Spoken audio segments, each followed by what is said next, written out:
Hello and welcome. My name is Alexandra. I'm Big Life Senior Director of Development and Partnerships, and I'm so excited to be here with you today. A couple housekeeping items before we begin. Firstly, cameras and microphones are turned off for all participants, but we want to hear from you.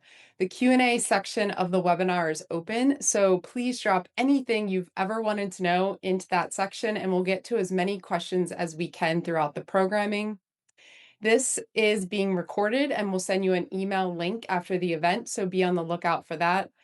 And lastly, we're offering a short survey immediately following the event. I'd love if you could take it. It would be great to hear what you liked, what you didn't like, and what you'd like to learn about in future programs. That said, today is the second event in a new series of digital events that Big Life is hosting.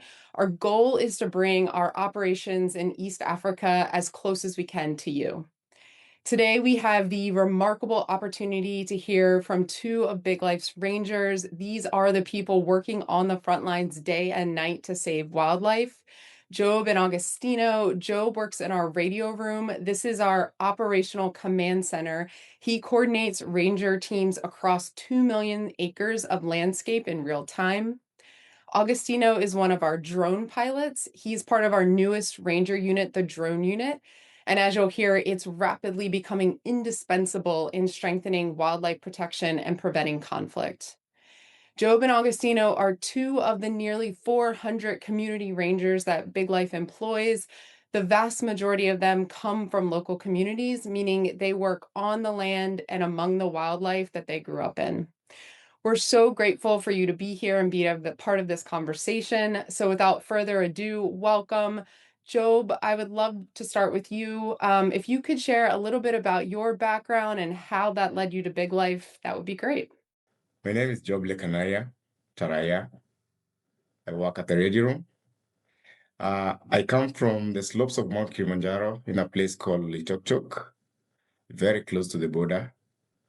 I grew up in a conservation family.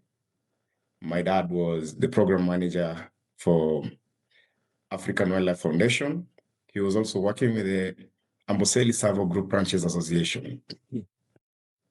I grew up with the wildlife, having been raised from our original land in Eselenge, that is up north.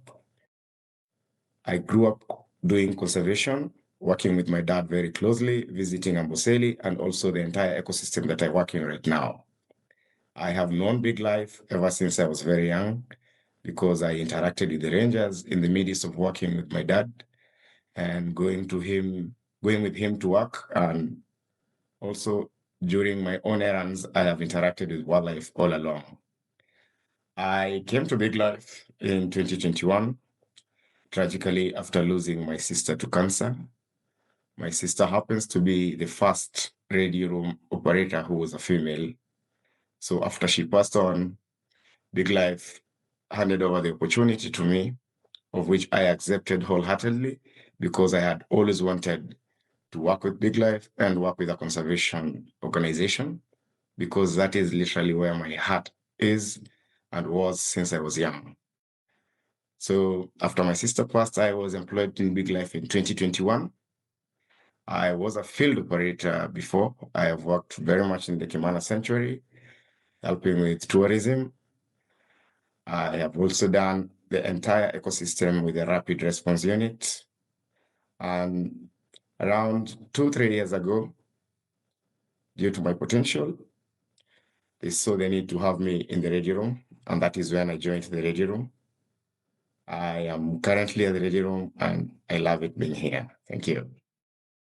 Thank you, Job, and thank you for sharing that beautiful story of your late sister, Anne, who worked in the radio room. You're now filling her shoes. You've adopted her daughter, and I've heard it many times said before that Big Life operates like a family on the ground, and you're living proof of that. This is a picture of your beautiful family and your late sister, Anne. So thank you for sharing that with us. Job, as you started to explain, you've had a number of different roles at Big Life, but now you are in the radio room. For those of us that are calling in from the United States, this is similar to calling 911. We have people calling into Big Life's radio room day and night who are scared and afraid, and they're coming to Big Life for help. Job, can you walk us through what does a typical day look like and feel like for you in this position? The Big Life Radio Room is like the 911 of Kajiado South, let's say where Big Life is currently working, the southern part of Kenya. Everyone calls in for a variety of problems, from wildlife to even the normal problems. My normal day involves a lot of calls, and mostly what I do in the calls is people are worried, people are scared, others just want help. So my normal day is lots of calls, giving hope, and also providing solutions to problems that occur around the ecosystem where we work in. And how many on average would you say calls that you get during you're on shift for about 24 hours? How many calls are you getting throughout that time? On a normal day, we are two radio operators on the shift. We work for a shift of 24 hours, but in between, we have a system that we get some time to rest in between.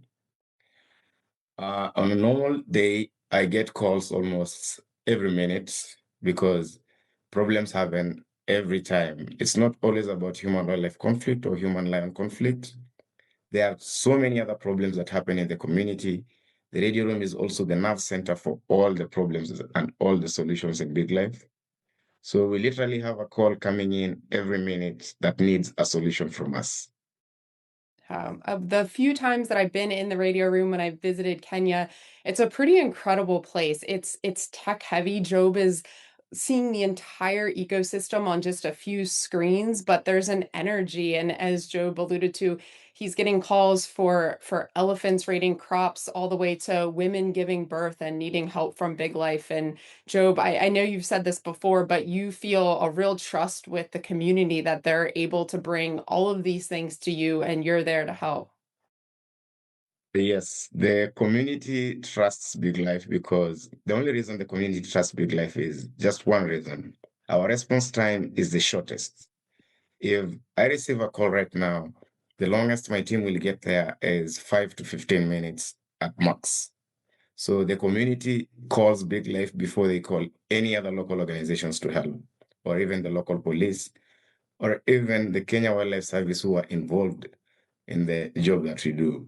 So Big Life is trusted because once you call me, I will have a team, or I will have a vehicle or a motorbike, or just a Big Life staff there to know what is the problem and to give you the solution in less than 15 minutes. That's incredible. Thank you, Job. And one of those rangers that is there within 15 minutes is Augustino. Augustino, I'd love to switch over to you. Same question to start. Can you tell us a little bit about where you grew up? As I know you grew up in the Chulus, which is an absolutely beautiful part of the ecosystem. What was your life like growing up, and how did that lead you to Big Life? Thank you very much, Alexandra. My name is Agostino Mutinda. I'm a big Levtron pilot. I grew up in near Chul East National Park, where wildlife was part of our daily life. So these animals um, were like our neighbors. They came into our farms, they destroy our farms, also other kill our livestock. But living with them, we saw them like our friendly because living close to the nature, it has showed me that it is our responsibility to care them. So, and where I come from, it's a corridor where it connects the Chulu Hills and the Savo East National Park. I remember one day when I was so young, my father woke my brother up and me to show her some special rhino track, a rhino which uh, came near our home to drink water where we used to water our livestock. So we went there. We saw an interesting rhino track. My father told us uh, the rhino came here to search for water. I remember telling my father that uh, can we stay here tomorrow at night so that we can see that animal. My father told me that once the rhino has drunk water, it will stay for some few days and then come back.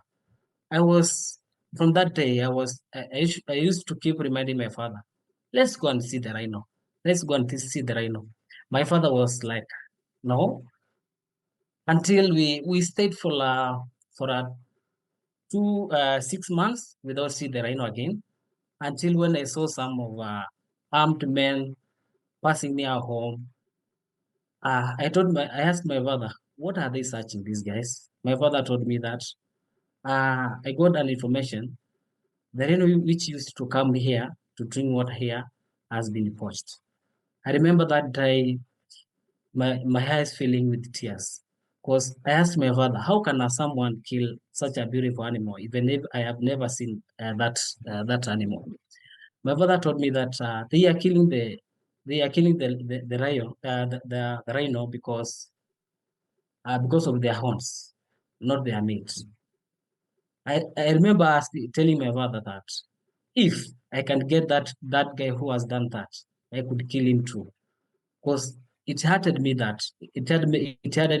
so much.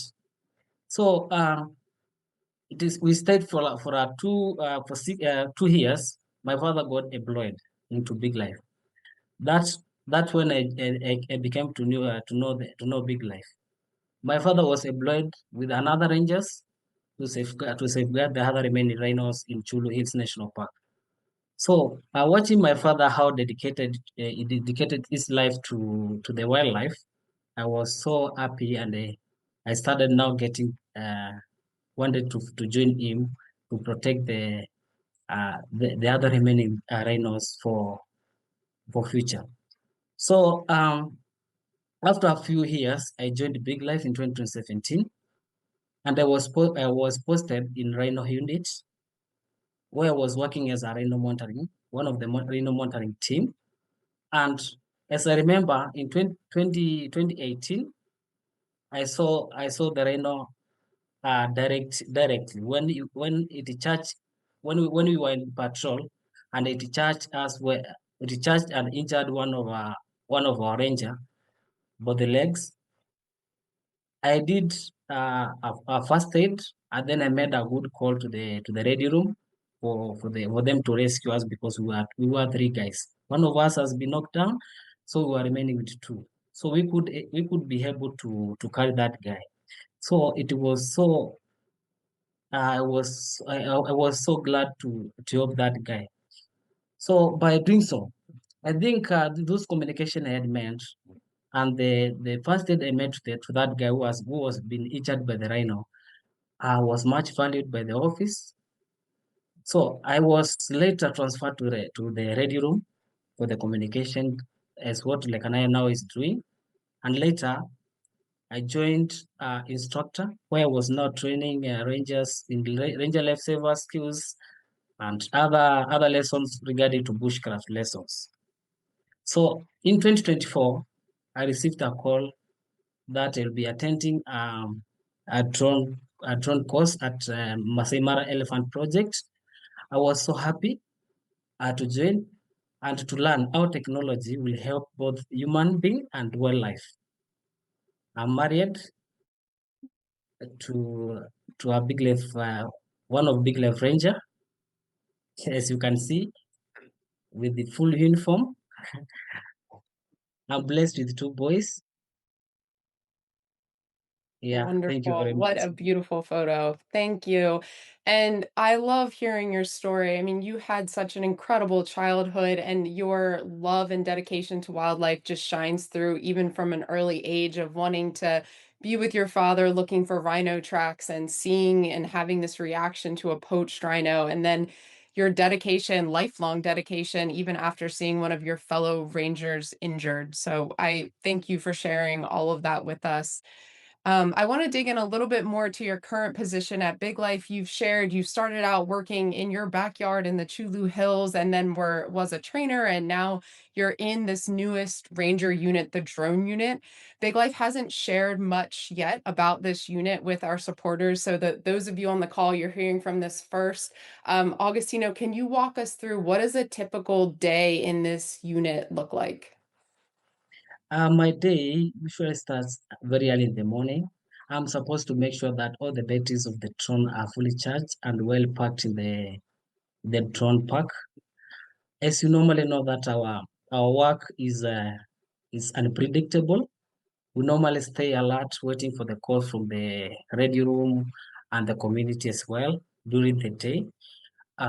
Maybe if there are some of elephants which have crossed the fence to community, if there are elephants which are blocking path for the community not to go to this, maybe children not to go to schools, and many other incidents. So if there is no any incident during the day, I just got into my computer. I started watching the drone footages, seeing how the elephants react when they see the drone, and start looking at the pictures to ID those elephants which crosses the fence for the ID purposes. During the night, uh, the work starts. My work always starts at night because when during the night I'm supposed to go for a patrol, night patrol with my colleagues. If we have a call or without a call, so I'm supposed to do aerial survey alongside the fence. If I see an elephant approaching the fence, I have to push him back before crossing the fence. If I get an information, if there's elephants which are in the farms, I go chase them into conservancies. Yeah. Incredible. Thank you so much. Thank you, Job and Augustino, for sharing your background and more about your family and the context for the work that you do. We have two video clips that I want to show that are really going to help, I think, bring this to life. So the first is a clip of our radio room.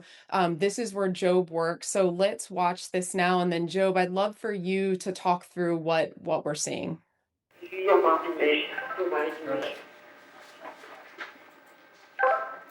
Raja nimekopia na confirm analenga ya gani hiyo hapa. Raja confirm. Jenga kitu na kuonyesha vitu vinasaidia. Biashara tu kwa pale.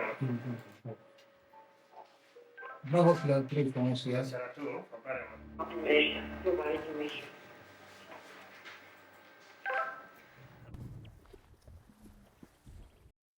Thank you. So, Job, what did we just see? This is your world. Help us understand it. Okay, there are three screens first of all, and then the ones that the head of security and the other radio operators are holding, those are radios. Those are radio communication handhelds for the guys in the field. And then the screen on the far left is where we track our ranger movements. That is where we know where the rangers are going and at what time. So there's no way that the ranger will just be walking and I will not know where they are. That one helps us in cases where they find hard terrain or they are charged at by wild animals and they have to get a place to hide. So I will just follow the radio and I will know where they are. That way I can send a team to go and respond and rescue them in any case. Also, it helps me in tracking their movements and knowing this place has been covered so much, this place has not been covered. And then I can always distribute a patrol and let them know that you guys are not covering the west or the east. The other screen in the middle, the large one, that is mostly the main one, because that is where we have a software called Ranger. Ranger stores all our data. That is all the reports we get, the location, the pictures, everything that we get from the field. The Ranger has different templates for storing different types of data. The Ranger also is the one that we use to track collared animals because we have collared elephants and collared lions. So we track them in such a way that when they get close to the fence, that is when I can call Agostino, send him the location and tell him the elephants are heading towards this side. So you respond there, or I can send a mobile unit before the drone unit gets there. Also, the Earth Ranger has all our vehicles and all our motorbikes, and it also has the whole map where Big Life works. The whole area of operation is in the Earth Ranger. So anytime an incident happens, being familiar with the ground, because I've been born and brought up here, I've also been working in the radio room, so I know all the places on the map. So anytime I get a report, I will just check on the map and I will know which vehicle or which motorbike is closest to respond. That is how we beat time in all the instances. The other screen on the far right is where I track the assets, that is the aircraft and the vehicles. Those ones helps the administration in budgeting and everything because our vehicles are strictly for field work. There's no trips to town, no loitering around towns. The field requires the vehicles more than the towns require it. So that is what the screen on the far right does. The two radios are for communication where there is no network. We use the handheld, we use the mobile phones, we use all means of communication to get information. But now the radios are most important in the areas that do not have network coverage. So if you don't have network coverage, there's no way that you will not reach me. Just call me via radio and I will get you there. The guys writing are my colleagues at the radio room. That is what we do. Typing will take much time if you decide to type everything that someone does. So anytime we're getting information, for keeping time, I have to note down everything that they're telling me. I just write down everything you tell me on the radio or on the phone. That way I will have all the information needed to dispatch a team. Because before I dispatch a team, I have to know exactly what is happening, where is it happening, who is it happening to, and how fatal or how bad is it, or how good is it. So that is why you see, you speak on the radio and note down, you speak on the phone and note down, and then now you can send a team when you're 100% sure that I have all the information needed, and that is why now I have to send these guys in. Thank you. Thank you. That's incredibly helpful. And it's so powerful to get that visual. And as you said, every big life asset is tracked. So Job is seeing where our planes are, where the Rangers are, where the vehicles are. And then, as you said, Job, we actually have callers that is transmitting information for different animals around the ecosystem so that we're able to respond before incidents even happen in some instances, which is pretty incredible and often life-saving. One of those incidents now I want to show you. So we're going to shift from what's happening in the background to the action in the field. So we have one moment. This is a real moment from last year. Job was in the radio room. Agostino was part of the response. A farmer called. A large group of elephants, about 60, were heading towards his farm, and I want to show you what happened next.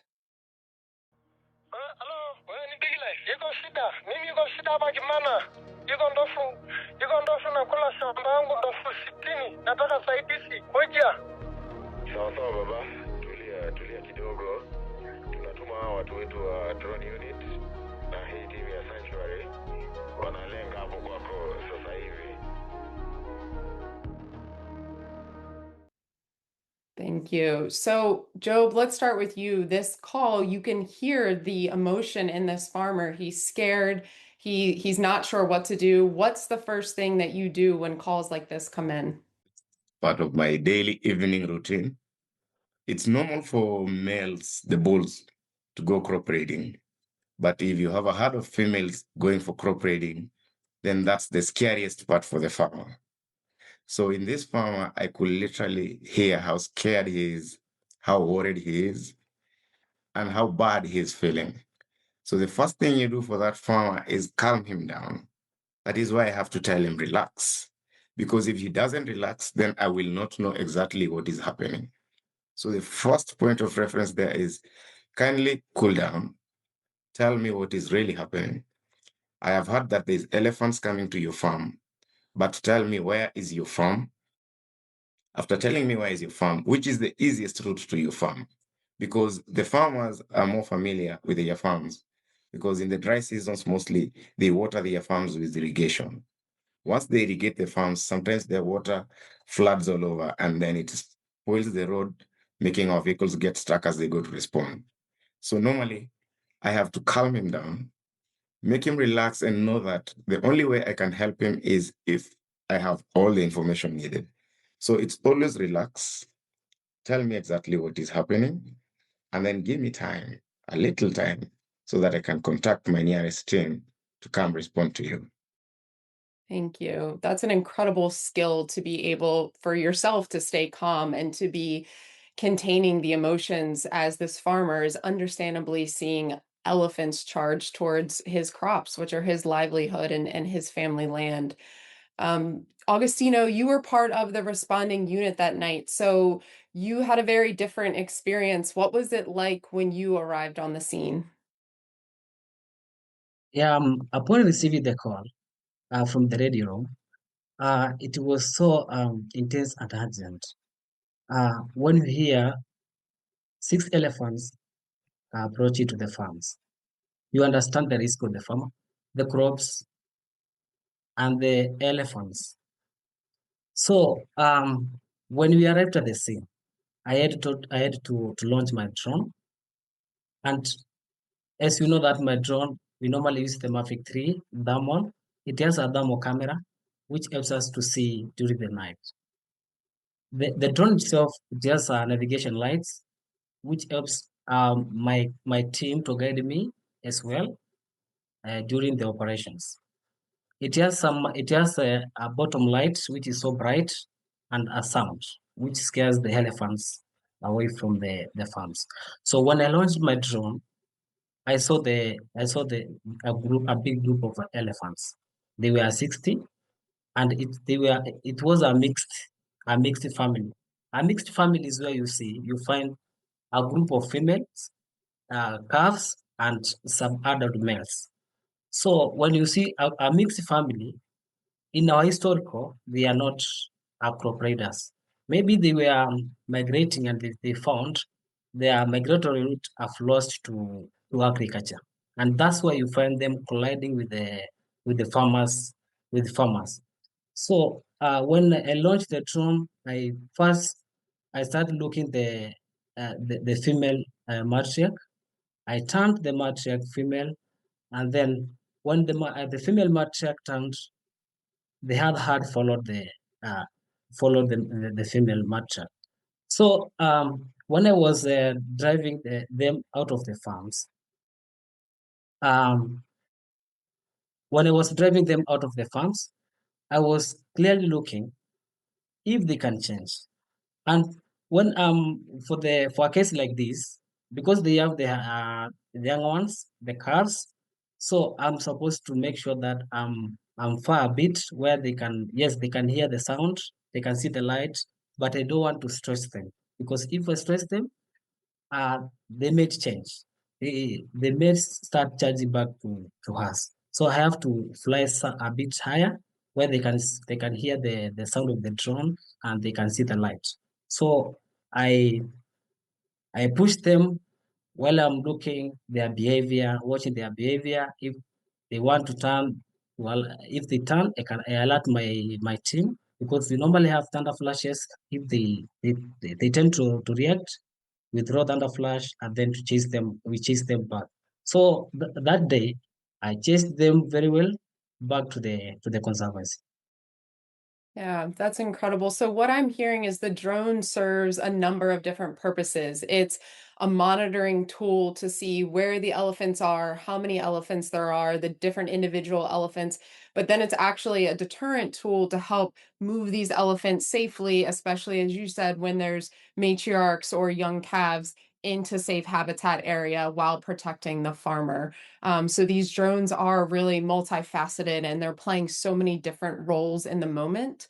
We had a question come in that relates directly to this. One of our supporters on the call asked about the ability to recognize individual elephants. And Agostino, you have this incredible vantage point. You're seeing elephants from the sky in the way few can. And so what are how are you identifying these individual elephants? Are you starting to know the different individuals in the herd? Do you identify them by their tusks or their ears? What are you seeing, and what is that information you're relaying back? Yeah, for a case like that, we have those elephants we are documented in Amboseli Trust for Elephants, and we normally know them. They are mostly crop raiders. Like case we have Townsend, we have Pascal, we have and the others, FB6, which have collars. So for a case like this, you identify an elephant by when you see the tusk. You can say this is Craig by the big tusk. You can say this is Pascal because he has a feature on his ears, is somewhat folded. So when you are flying, you can say this is Craig, this is Townsend by when you see his stars like that. And as I understand it, when you're doing these operations, you're trying to not only respond to these emergencies, but actually take profiles of the elephants with the drones so that we can get better and better at identifying the elephants and understanding their behavior. Yeah. Well, in Amboseli, many of the elephants they are cooperators, and many of them they are not in a elephant trust database, nor in our database because the drone itself it helps us to get nice pictures, nice ID files to know how multiple these elephants crosses the fence, and then after that we'll give the elephant name by seeing the features of the ears, the tusk, and even the tail. Incredible. Thank you. Augustino, how do you know when things are turning in the right direction? So this is the middle of the night, it's dark, there's rangers, there's elephants. How do you know when it's safe for the teams to stand down? Yeah, we know when things are turning into nice direction. When you see the elephants, they are grouping themselves, and they are heading where you are directing them, without no charging, without no any necessary behaviors. They are reacting to the drone. Yeah, that's you find now they are okay and they are going on the right side. Great. And then Joe, back in the radio room, when you know that the team is on the way and they're there, then what is your role at that point? Well, I am always in communication with the farmer still. The moment I get all the information from the farmer or whoever has the problem with the elephants, like for the example, let me use the example of the farmer with the elephants. The moment I already know that the nearest team is the Kemana Sanctuary team with the drone unit because Agostino was stationed there then. I sent Agostino with his team. After I sent Agostino and his team, I go back to the farmer. What I do now is give him assurance. Hey, farmer, relax. I have already contacted my team and the car has already left. Because, as I said earlier, I am tracking the vehicles also. So Agostino will not tell me that they have left. And I cannot see on the tracker the car is leaving. So I have to pressure Agostino as I assure the farmer. So because we are two of us, one calls Agostino using the radio. I call the farmer using the phone for assurance that, hey, I have contacted my team. They are on the way. Approximately 10 minutes, because on that instance, they took 8 minutes to respond. So I assure him, I also tell him, kindly stay away from the elephants, because in as much as I love his source of livelihood, I love the wildlife also, and I love his life also. You also tell him that in case anything happens in between, do not love your food there so much that you don't love your life. Because the moment you go chase the elephants, especially those ones that had young ones, a female elephant with a calf is very dangerous. It's like a male elephant on mast. So I have to give him assurance and tell him to stay away from the wildlife, as I give him also the contact number for the team that is coming with Agostino. I will not necessarily give them Agostino's number. I will give them a number of another person in the team. Then I assure him and I also tell him which side should they come from? Where are you right now? What is really happening? Have they gotten into the land or are they almost in the land or are they inside the land? So it's a matter of assurance and making sure I stay with him online until I am sure that, hey, farmer, can you see lights on your left? Because our vehicles are fitted with very nice headlights and also they have more lights on the top.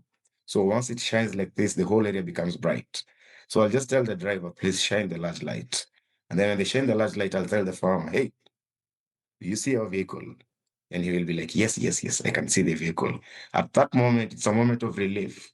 The same farmer who was worried will be thanking you right now. Even if the elephants are not yet driven out of the farm, he will relax and he will be telling you, thank you very much. Kindly, you stay first of all, hang up the call. Let me speak to this guy. So he will hang up from me on the radio room, and then now he will contact the ranger team that is coming to him so that he can give them directions to where they will come to a nice position where the vehicle can also help the drone push the elephants away from the farms.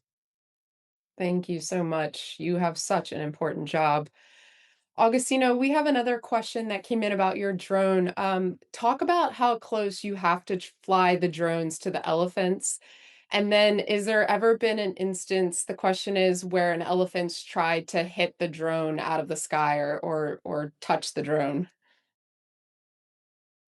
Yeah, for it depends. As I said, for I guess like what we have seen the video which has been played, I'm supposed to fly a little bit high, not to stress the curves. But in when you find its balls, most of these balls they know if they go to red, that's not a good thing. Once they see the drone, they start now running. I'm supposed not to be a bit close to them, not to make sure that they won't stand back. Because bulls, they know when they go to farms, they know they have done something wrong. So I'm supposed to be on their backs, trying to chase them until they cross it back to the conservancy. Sometimes you find some arrogant elephants. When you try to chase them, since they try to hit the drone, but you see them passing on the under the drone, but they can't reach the drone. Yeah. So when you see a case like that, you just directly direct rangers with the thunder flashes. They throw to the elephants, and when the elephants now starts now running, I now intervene with my drone, and then push it back to the conservancy. Yeah. Yeah. And for those of you on the call that aren't familiar, thunder flashes are essentially harmless fireworks that the sound and the noise also helps move the elephants back into safety along with the drone. And we actually had a question come in, Augustino, that relates to this. You mentioned thunder flashes, you're speaking about the drones. What are the other barriers that Big Life uses in the ecosystem to protect community land and create that barrier between community land and habitat? This particular person mentioned beehive fences or chili peppers. Are there other ways to reduce human wildlife conflict that Big Life uses? Uh, we have some deterrents which have been put in place by Elephant Trust. As you know that we have a 100 kilometers fence which separates communities and the conservancies. So when elephants tries to go to the community land, they got shocked by the fence. Also in some spots where the elephants normally crosses the fence, elephants they are just like human beings. So they know everything. When you find they are crossing the fence, the elephant trust they have come up with some deterrents, some samples of they put into the fence. They are so smelly, and that smelly scares the elephants from crossing the fence. Yeah. So Thank we you. have the fence and those deterrents. Great. Thank you. And yeah, the fence, we've published a lot of information about our fence, but it is pretty incredible in the areas where the fence is installed. There's been over a 90% reduction in these crop ratings like you saw in that clip. So in addition to the work the teams are doing on the ground, it's an incredibly important tool to keep the ecosystem safe. We have lots of questions coming in, which is great. So I'm going to shift pretty quickly over to these questions. Job, going back to you, we have a question about the tracker dogs and how we work with our tracker dog team. So maybe you could talk a little bit about that. They're at headquarters where you are at the radio room. When do you deploy the tracker dog team? Here we have two tracker dogs, Holmes and Watson. They are great Belgian Malinois dogs. They came from training in Tanzania. They are the best currently. So when do we deploy them? We deploy them on several instances because at the radio room, as I said earlier, it's not always about human-elephant conflict. human-lion conflict, or just everything about wildlife. We also get calls of women delivering. As you know, we work in a very remote area. Some places do not have access to hospitals or ambulances. So big life vehicles chip in community support and help take women to maternity. It also helps taking accident victims also to hospitals. We get calls of accidents, we get calls of lost people, sick people in the community, theft in the community, all range activities, and general community support. We are a small government in the southern part of Kenya that it has helping the bigger government. So the tracker dogs are deployed on instances of thefts and when people get lost because the dogs pick the scent and they track the person up to where they will find them. We have had several successes of children who got lost while grazing because the area is generally flat. So sometimes the young boys and young girls, while they're out grazing, they might fall asleep. And then when they wake up, they're not really familiar with where they are. So they stray away from home. So we use the tracker dogs to find them. In cases of theft in the community, they normally call Big Life as the first response. Because once you call us, we bring the tracker dogs and then they will come sniff and then they will follow all the way up to where the goods are stored. Or sometimes if they go up to the tarmac road, then that is where it goes out of our areas. We also use the tracker dogs in cases of poaching. Sometimes poaching instances happen, and then the poachers leave some items and also their tracks. So the first rangers to respond, we make sure that the scene of crime is not contaminated. So the dogs are taken there, they pick the scent, and then they help us track to where especially the poachers go to. The biggest hindrance is the human and livestock movements around the area because sometimes they tamper with the tracks and then they hinder the tracker dogs' availability. So we normally deploy them in mostly those three instances: lost people and children in the community, theft, and poaching instances. Thank you. Um, Augustino, back to you. There is a question about threats to wildlife. So this call has been really focused on conflict mitigation and how we're helping to create coexistence between people and wildlife. But what is the biggest threat to wildlife in the ecosystem as you see it? Is it trophy poaching? Is it conflict? Is it disappearing land because of expanding agriculture? Is it all of it? Yeah, the most problem is most of the migratory routes for the elephants they have lost to agriculture. As you can see, human wildlife conflict in our area is becoming so high because most of the area have lost to agriculture. We are trying to, we Big Life, we are trying to set some a land lease to the community so that they cannot sell and then they cannot they can't do it for agriculture, so they live for the animals and for their livestock. So and if we lease, we put a fence where elephants cannot go into community side. They just live in the leased areas. So for a case like that, it will it in some ways helping us in a human wildlife conflict. Thank you. Yeah, the leasing part, as many of you have probably seen in our communications, is such a critical part of what Big Life is undertaking, putting thousands of acres of community land into lease agreements so that that land can stay open for wildlife and people.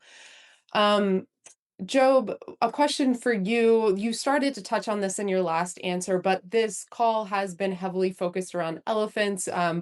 But you mentioned that you get calls for all types of things, community and wildlife related. What are some of the other types of wildlife calls that you get, lions, or what are some of the other emergency situations that people are calling in about beyond elephants? Beyond elephants, due to the trust that we have built with the community gives us information. If a community member comes across any wildlife that is limping or looks sickish, that is not feeding well or not moving as it should be, we always get those calls. That is why we have a very big success rate in the number of wildlife that we have treated in our area of operation. We also get calls about lions when they go towards the homesteads. The lions are a big threat to the community. We get calls all through the night when lions attack communities here, when they go through the temporary bombers, because in the areas that have been set aside for conservation, they are a mix of conservation and grazing land. So you're allowed to graze, but you're not allowed to set up a permanent settlement inside there. So they set up temporary units where the livestock come and sleep over at night before they go graze in the morning. So the lions have gotten used to this habit of jumping over the temporary thorny homes, taking away shots and living with them, or killing cows. So calls like those are so many during the night. Treatment of wildlife, they also tell us anytime they see any injured wildlife all across the ecosystem. We also get calls of, we have a tarmac road that runs in between our ecosystem, and it is also a threat to our wildlife because we have so many road kills that happen on the road. So the same people of the community, anytime they find a carcass by the road, they have to call us. We send our rangers, they go move it away from the road because the more it stays by the road, it is a target because you don't know who is passing through the road. Maybe poachers are passing through the road and they might think to get chance of meat for the illegal businesses. So they call us, we go pull them away from the roads and into the conservancy side where we leave them for the hyenas to continue with the ecosystem cycle. What else do we get from wildlife? Generally, everything about wildlife, sickness, well-being, sightings, even when people sight lions or big elephant tuskers, they still respond to us and tell us, we have seen a big elephant walking freely around our area. And then we will send our team to confirm which particular elephant is this. Has it strayed away from where it's supposed to be, or is it still in the right area? So we receive calls of everything, totally everything that is involved about wildlife in the region. Thank you. I think that's such an incredible testament to the trust, again, that you've built with the community, that they're calling you day and night for everything, knowing you'll be there to help, but then also just calling to let you know they saw an injured wildlife, or they saw a carcass, or to help you a tip that may lead to the arrest of a poacher. It's such a beautiful relationship that you've built with the community. And again, you're the person on the end of that line. So thank you for that. Augustino, we have another couple questions coming in about the drones. How many drones does Big Life have? Are they expensive? And do you need more this year? Yeah, in Big Life, we have two drones and two drone pilots. Uh, yeah, we need more drones because the area of operation is so big. We are operating 2 million acres with only two drones, which means we need more. We need more drones. Hopefully, this year we want to purchase more 4 drones so that will be 6 drone pilots having 6 drones. Uh, Drones, they are expensive. Like the Mavic 3 demo drone we are using, it costs 700,000 Kenyan shillings. And when it goes for the license under Kenya Civil Aviation Authority, it goes up to 1.5 million and Kenyan shillings. Yeah, thank you. Thank you. And what I've understood from conversations with you too, because drones are such an interesting topic, is that these are highly regulated drones. So you're getting registrations for the drones. You're constantly working with the government to make sure your drones are within regulation, that they're approved, that Big Life has the right to operate these drones. So this is a very highly controlled new Ranger unit. Is that correct? Yeah. Wonderful. What is the greatest need for Rangers, Augustino? What do when you look at all the different roles that you play in the ecosystem, you said that we need more drones. Are there other things that the Rangers do and that when you're in the field, you'd say, this is my greatest need right now to help me do my job?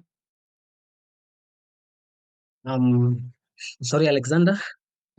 Oh, did I ask what would we have a question from a donor that says, what is the greatest need for the Rangers? So you mentioned that we do need more drones, that we have 2 drone pilots across 2 million acres, but are there other needs that the Rangers have? Yeah, for other rangers, we need more than the operation gears. That's the uniform. You know, most of us work during the night. We need some the gear for the nights, raincoats, the boots. You know, we operate during the night to avoid being stuck by snakes, and and good accommodation as well. When you finish the work, you need to have some good rest, like that things. Yeah. It's a very rugged ecosystem, and so as you can imagine, the Ranger kit is pretty gets a good beating. We got a call or a story in from our teams in the field. You, Job and Augustino, you probably know this best, where one of our Ranger vehicles actually got swept away because there's quite heavy rains right now. But I hear that it's able to be repaired. But that's the kind of example of the extremes of this ecosystem. Job, another question for you. You mentioned it's sort of talking about Big Life in the context of the government. The question is, what is Big Life's relationship with the Kenyan government? We have the best working relationship with the Kenyan government because you know what they do. The Kenyan government sometimes is very sluggish in maintenance and repairing of their assets and everything. Most of the times when we are doing, let's say, joint operations together with them, let's say the Kenya Wildlife Service, Big Life supports them with some portion of fuel so that because the vehicles come, but the fuel is not enough to cover the operations that we do. So most of the times they come to us, they request fuel from us. Sometimes they request repairs if their vehicles get damaged in an operation that we are together.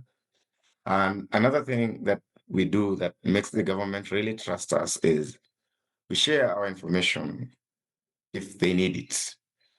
For example, if the court gets a person who was arrested, let's say 2 years ago for trophy poaching, and then we arrest him again this year. If the court wants to know if this person is truly a repeat offender, I have all that data in the ready room. I even have his pictures on the first time he was arrested. So I will just print out both pictures, the last time he was arrested and this time he's arrested. Then I will present it to the police, and then they will know that, yes, this is a repeat offender, so he needs to stay more behind the bars. We also share the daily sit reps with the Director General of the Kenya Wildlife Service, so they generally know what we are doing. Also, the current Assistant Director of Amboseli, he makes visits to our ready room once in a while just to see what we are doing. And we have no restrictions in the ready room for the Kenya Wildlife Service or the Kenya Police personnel, because we want them to see that whatever we are doing is all of it is for the help and the benefit of the community and the wildlife. So everything we do is all served on a silver platter. You just see and do it for yourself, judge for yourself. So the government really likes Big Life. In fact, in most cases, they even request that we help them in some operations. They call in, kindly help us with 2 vehicles tomorrow with 10 rangers. We have, let's say, Jamhuri Day. We want them to match with our policemen. So the relationship between Big Life and the government, I will give it a solid 98%. Of course, Thank you. there's always a little friction. That is why I left the 2%. That makes sense. And that's great to hear how complementary our work is to one another, and how seamless our Rangers and KWS and the government work together. We only have a few minutes left together, so I actually want to ask a question of my own before we end. Augustino, we'll start with you. When the work gets tough in the middle of the night, what gives you hope? Yeah. What gives me hope is that, as you normally know, that in our area, uh, as Nabi had, I normally work with the elephants.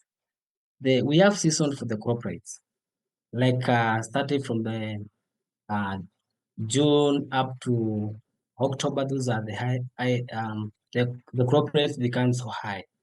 But the other side is not so much crop rate. So if I found myself chasing the elephants during the night, I know there is one day I'll be free. So that's why I won't stand down. I'll be on the top of I'll be on top of it until the season ends, because crop rates, as I've said, crop rates normally becomes into seasons. Yeah. Thank you. And Job, same to you. You live on the border of Kenya and Tanzania, so you have Mount Kilimanjaro as an inspiration. But same question to you. When it gets tough and you're on the end of the line, dealing with people who are angry and scared all day, what gives you hope?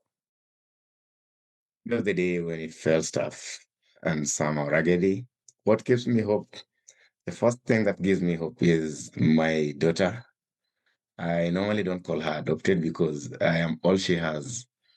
So she gives me lots of hope. I need to work better and teach her better also to love the wildlife.